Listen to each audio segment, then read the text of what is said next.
ஆடைக்குள் வைத்த அழகினை எடுத்தேன், ஆசைக்குள் வைத்து உனக்கென கொடுத்தேன். இதமாகத்தான் பதமாகத்தான் என்னை தீண்டு தாகம் தணியும்.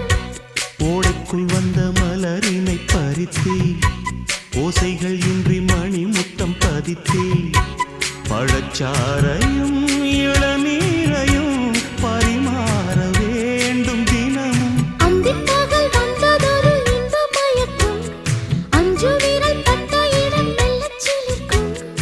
எங்கெங்கே தொட்டாலும் அம்மம்மா உற்சாகம் அங்கங்கே உண்டாகும். வா கன்னத்தில் கன்னம் வைக்க,